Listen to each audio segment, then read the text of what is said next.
gather today to reaffirm a fundamental truth. Geography should never define destiny. Yet, for the 32 landlocked developing countries across Africa, Asia, Europe and South America, geography too often limits development opportunities and entrenches inequality.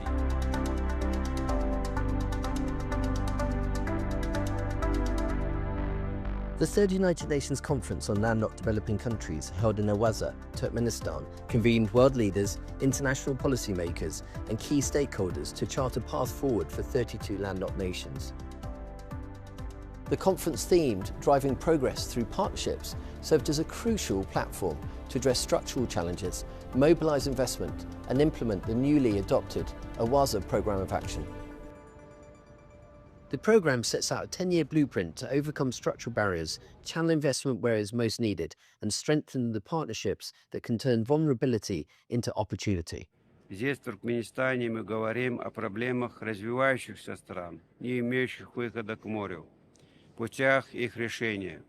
Говорим с позиции создания и равноправия, взаимного уважения и учета интересов, заботой о наших народах, людях, их настоящем и будущем.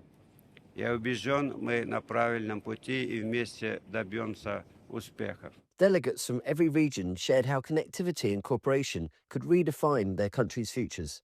It is important for landlocked countries like Nepal because it is bringing all partners, all development partners and all the stakeholders to transform the landlockedness into the landlinkedness of landlocked developing countries, so that they can also integrate to the global trading system, they can also grow their economies, and they can also bring prosperity to their people. South-South cooperation was highlighted as a way to share knowledge, pool resources, and build resilience. South-South cooperation is important because it brings countries together, right? It will enable those countries to share experiences and resources, capitalize on each other's strengths, and it will also ensure that some of those key challenges are,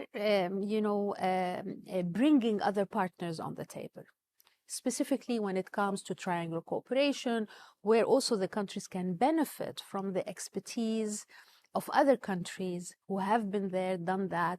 Speakers acknowledge that geography brings constraints, but also opportunities if nations act collectively. The conference is very much important and timely. All of the LDC countries are faced with tough challenges. The recent geopolitical tension has cast a shadow over the growth profile of many countries. It's time they come together and discuss solutions.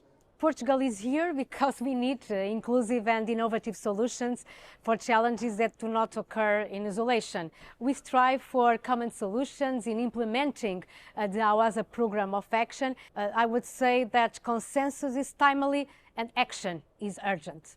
Many saw Awaza as more than a venue, a possible turning point in global cooperation. Once this conference and the goals that have been outlined are implemented, this will no doubt go down in history as the conference that did bring about a paradigm shift that will promote peace, security, and stability for economic development. We've met many countries that are in similar circumstances as ours.